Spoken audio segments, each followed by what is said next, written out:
Itu sebetulnya nggak di bawah umur, Pak. Itu ada penjelasan yang sering mendengar. Pak Kresno, Pak Kresno, Muhammad menikahi Aisyah waktu Aisyah umur berapa? Menurut catatan hadis.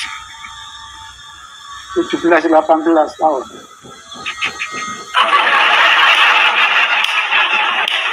Mana hadisnya? Mana hadisnya? Mana hadisnya Muhammad menikahi Aisyah umur 17-18 tahun? Jangan tanya hadisnya, tapi saya sering mendengarkan, Pak. Makanya saya bilang teman-teman, seorang Islam ketika dia menjelaskan agama Islam, disitulah dia akan menipu, bahkan menipu dirinya sendiri. Bang, saya mau tanya masalah ketuhanan abang ya, Bang ya. Lari kemana-mana, yang dibahas ini lompat ke sini. Ya, masalahnya begini, Bang. Apa? Masalahnya begini. Saya itu sejak lahir itu udah beragama Islam. Saya sama sekali belum pernah mempelajari masalah agama, terutama agama Kristen. Jadi saya ini sebenarnya juga ingin tahu sebetulnya. Tahu orang Kristen itu Tuhannya siapa, yang disembah siapa. Belum tahu terserah. Ya, karena Anda tidak tahu apa itu disembah, apa itu Tuhan, itu masalahnya. Orang Tuhan aja Anda nggak ngerti Tuhan itu apa, gimana? Dia tahu Tuhan itu yang Maha Esa, yang Maha Kuasa. Di mana dalam Quran ada kata Tuhan? Ada. Di mana? Tuhan itu Maha. Coba buka Quranmu. Kalau ada kata Tuhan di situ, saya terjun dari Monas. Di mana? Ada, Bang. Banyak. Iya, dari tadi ada aja, suruh nunjuk satu nggak bisa. Allahu Akbar itu sudah menyatakan bahwa Allah itu Maha Besar. Di Al-Quran banyak. Allah itu adanya abad ke-7 setelah ada Muhammad. Sebelum Muhammad lahir, Allah itu nggak ada. Ada. Gimana? Soalnya menurut Islam, Allah itu yang maha awal. Jadi Allah itu bahasa apa memangnya? Allah itu bahasa apa sih? Ya bahasa Arab. Bahasa Arab. Nabi-nabi di Bani Israel itu bahasanya apa? Saya kurang tahu malah. Ya kurang tahu ya gimana? Gini loh Pak Kresno Putro, nabi-nabi yang diklaim oleh Al-Quran sebagai nabi-nabi Islam seperti Musa, Isa, Daud, Sulaiman, itu semuanya itu pakai bahasa Arab atau enggak? Saya belum paham, Bang. Belum paham. Makanya saya bilang Allah itu adalah nama Tuhan yang dipromosikan Muhammad, kemudian ditempel-tempelin ke nabi-nabi sebelumnya. Nabi-nabi sebelumnya nggak ada yang kenal Allah. Allah itu siapa? Nggak dikenal itu. Allah itu Tuhan baru yang diperkenalkan Muhammad, kemudian ditempel-tempelkan ke nabi-nabi terdahulu. Dan pekerjaan Allah itu tiada lain adalah menuruti hawa nafsunya Muhammad. Abang tahu dari mana? Saya tunjukkan ya. Saya kalau ngomong Pak Trisno, saya itu nggak pernah ngomong tuh berdasarkan kebencian, berdasarkan fitnah. Saya nggak pernah ngomong begitu. Yang ngomong itu adalah Aisyah sendiri. Bahwa kerjaan Allah itu cuma nurutin hawa nafsunya Muhammad. Istrinya yang ngomong, kok saya istrinya langsung yang ngomong. Saya balikin kamera saya nih. Baik. Saya balikan kamera saya, itu ada di dalam Sahih Bukhari nomor 4414. Aduh, memang mereka ini tidak tahu tentang agama Islam, teman-teman ya. Lihat nih. Ini hadisnya ya, Pak Kresno. Ya, coba baca. Baik, nampaknya Anda giat mau belajar nih ya. Ini hadis ini berkaitan dengan surat Al-Ahzab ayat ke-51. telah menceritakan kepada kami Zakaria bin Yahya, telah menceritakan dan seterusnya dan seterusnya dan seterusnya ya. Menceritakan kepada kami bapaknya dari Aisyah. Dia berkata, ini Aisyah yang ngomong, istrinya Muhammad. Saya selalu cemburu kepada setiap wanita yang menyerahkan dirinya kepada Rasulullah. Jadi wanita-wanita itu menyerahkan diri, menyerahkan tubuhnya sama Muhammad, biar Anda tahu. Makanya Muhammad ini, itu kelakuannya itu kayak begitu. Aisyah ini cemburu, ya kan? Saya cemburu kepada setiap wanita yang menyerahkan dirinya kepada Rasulullah SAW. Saya berkata, apakah seorang wanita menyerahkan dirinya? Nggak ada harganya kah wanita itu, dia tanpa mahar, nggak ada maharnya ini. Siapa wanita yang mau menyerahkan diri kepada Muhammad, udah tidur sama Muhammad, bersetubuh dengan Muhammad. Nih, perhatikan. Saya berkata, apakah seorang wanita menyerahkan dirinya? Maka Allah Azza wa Jalla menurunkan ayat nih. Kamu boleh menangguhkan, menggauli siapa-siapa yang kamu kehendaki, dan siapa-siapa yang kamu ingini untuk menggaulinya kembali. Nih, dan siapa-siapa yang kamu ingini untuk menggaulinya kembali dari perempuan-perempuan yang telah kamu cerai, maka tidak ada dosa bagimu. Jadi nggak ada dosa bagi Muhammad, dia itu menggauli perempuan-perempuan yang udah diceraikan sama dia. Inilah enaknya Muhammad. Lalu apa kata Aisyah nih? Saya dalam kurung Aisyah berkata, demi Allah, Aisyah yang ngomong nih, demi Allah, saya tidak melihat Robmu kecuali sangat cepat menuruti hawa nafsumu. Ini kata keinginan ini. Kalau dalam bahasa Arabnya ya, coba nih, kita cek dalam bahasa Arabnya ini, hawa nih. Nih. Fi hawaika. Hawa nafsu. Jadi Aisyah itu nggak pernah lihat Allah kecuali menuruti hawa nafsunya Muhammad. Makanya saya bilang, Pak Tresno, Allah itu tiada lain adalah Tuhan karangan Muhammad yang dibuat oleh Muhammad untuk memenuhi hawa nafsunya. Ini yang ngomong tuh Aisyah. Saya tidak melihat Robmu kecuali sangat cepat memenuhi hawa nafsumu.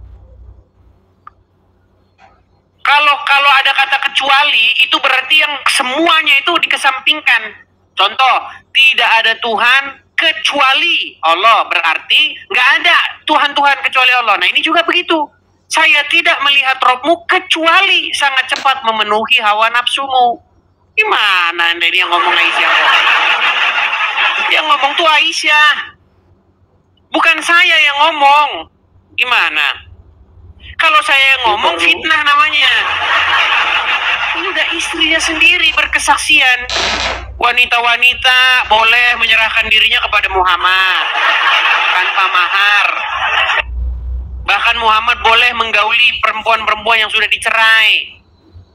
Nggak ada dosa bagi Muhammad itu. Coba, apa tanggapan Anda? Kalau itu saya nggak mampu untuk menafsirkan, Pak. Kan sudah saya bilang, mustahil Anda masih Islam di detik yang sama Anda mengerti agama Islam.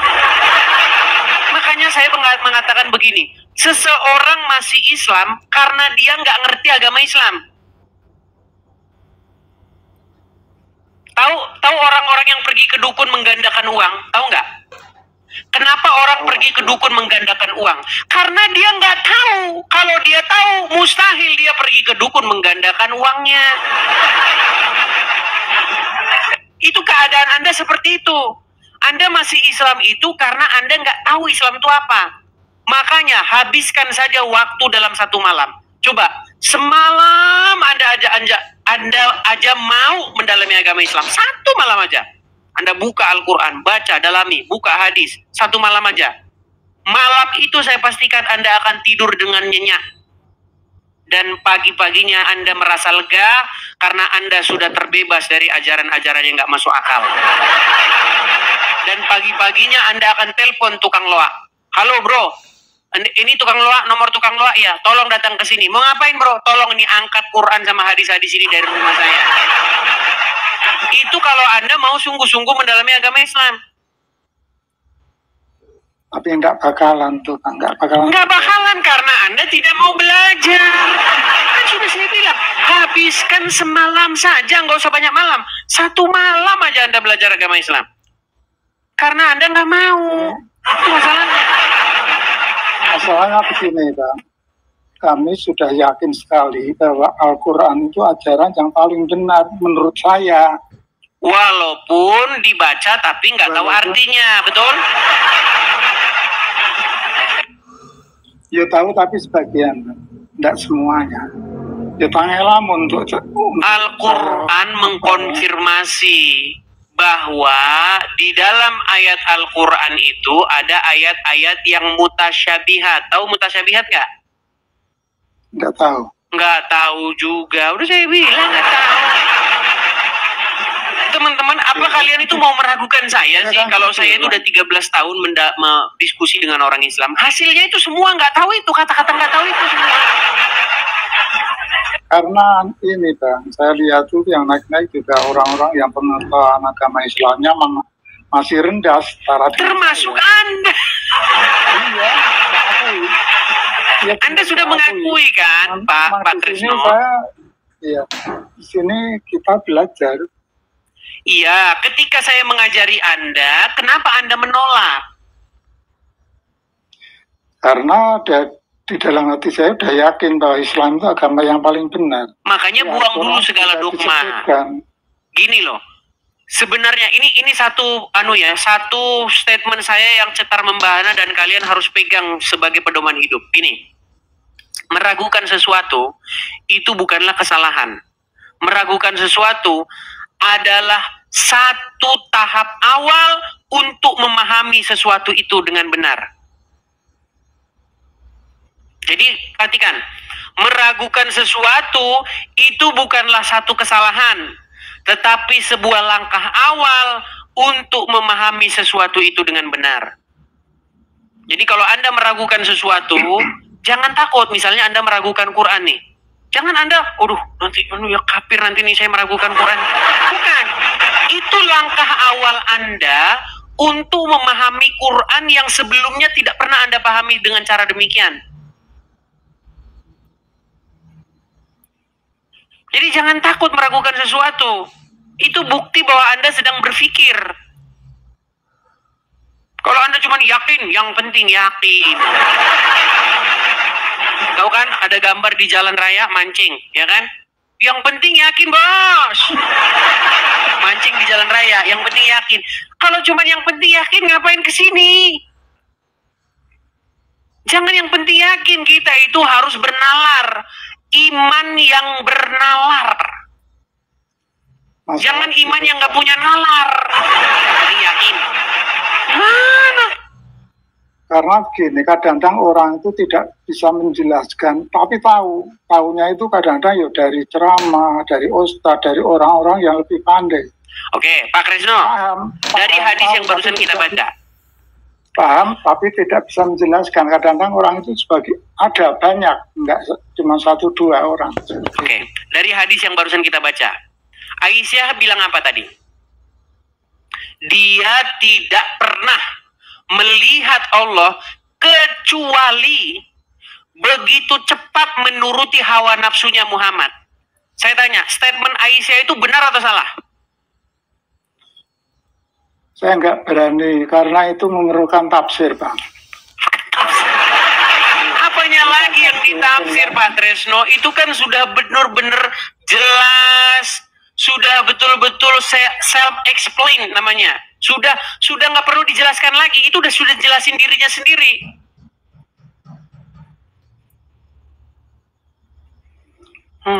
Sulit. Gimana? Enggak, kalau saya itu menurut saya itu perlu penafsiran ahlinya. Di orang Islam itu tidak semua orang boleh menafsirkan, Bang.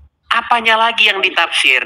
Kan ada perempuan-perempuan, wanita-wanita menyerahkan diri kepada Muhammad tanpa mahar. Dia menyerahkan diri kepada Muhammad itu. Lalu Aisyah ngomong, Apakah pantas wanita-wanita itu menyerahkan dirinya kepada laki-laki? Kepada Muhammad maksudnya. Lalu Aisyah ngomong, demi Allah saya tidak pernah melihat Robmu kecuali begitu cepat menuruti hawa nafsumu. Di mana lagi, bagian mana lagi yang mau ditafsir? Itu udah begitu jelasnya. Jangan malu Pak Kresno. Anda malu-malu gini nih gimana ini? Anda sudah malu jadi orang Islam begini. Iya, malu. Ngapain malu? Terus kenapa Anda begini-begini? Seperti Anda sudah malu jadi orang Islam. Ya. Coba, yang mau saya tanya sama Pak Kresno, di bagian mana ayat itu yang perlu ditafsir? Hadis itu tadi. Enggak, saya tadi mengatakan bahwa Bang Edis kemarin menafsirkan masalah orang yang menuhankan hawa nafsu itu, penafsiran Bang Edis menurut saya itu tidak benar. Baik, gini. Kita pakai standar kan? Gini Pak Kresno, berarti Anda sudah menyimak dari kemarin-kemarin.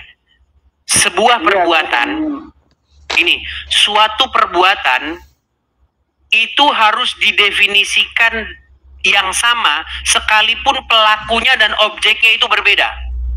Paham nggak maksud saya? Iya. Coba saya ulangi ya. Sebuah perbuatan harus didefinisikan dengan perbuatan yang sama sekalipun pelaku dan objeknya berbeda. Contoh. Kalau ini ada air, di dalam gelas ini ada air, saya masukin ke mulut, saya telan. Perbuatan itu disebut apa? Minum kan? Iya. Walaupun pelakunya ganti, airnya ganti, perbuatan itu tetap minum. Siapapun pelakunya, apapun jenis airnya. Setuju? Setuju. Mau yang melakukan Pak Kresno kalau begini, tetap minum. Udin kalau begini, tetap minum. Yang diganti mau diganti air, mau diganti alkohol, mau diganti apa, tetap minum namanya. Betul? Nah sekarang begini.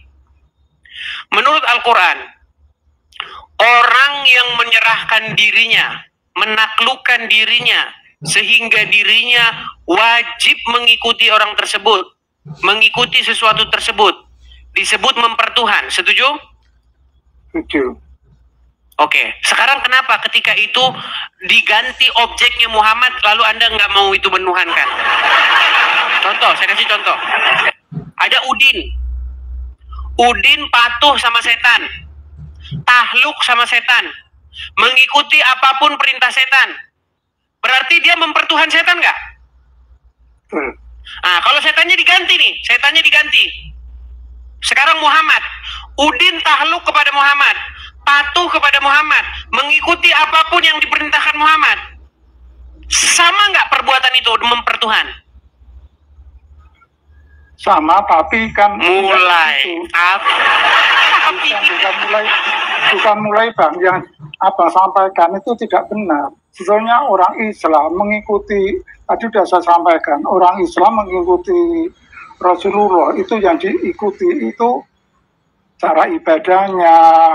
Tadi kan sudah saya sampaikan, cara ibadahnya, perilakunya, tingkah lakunya, perbuatan sehari-harinya. Iya, itu namanya mempertuhan. Beda Bang, beda. Makanya saya bilang, ketika kita bicara dengan orang muslim, misalnya saya sama Pak Tresno kondangan, ya toh, saya ambil nasi segini, saya ambil ikan segini, saya ambil daging segini, sayur segini. Pak Tresno bilang, tuh orang Kristen makannya banyak. Tapi kalau Pak Tresno melakukan hal yang sama, ambil nasi segini, ikan segini, sayur segini, nggak mau dibilang makan banyak. Ini beda karena berbeda. Makanya saya bilang kalian tuh standar ganda. Kami berseru-seru kepada Yesus, ya Yesus, ya Yesus. Kalian berseru-seru kepada Muhammad, ya Rasulullah, ya Rasulullah. Kalian nggak mau dibilang mempertuhan Muhammad. Ketika kami berseru-seru di gereja, manggil-manggil Yesus di gereja, nangis-nangis, kalian bilang, orang Kristen lagi nyembah Yesus. Giliran kalian melakukan hal yang sama, Ya Rasulullah, nangis-nangis kalian, ya kan? Kalian nggak ngaku, kalian mau nyembah Muhammad. Pokoknya kalian ini serba standar ganda pokoknya.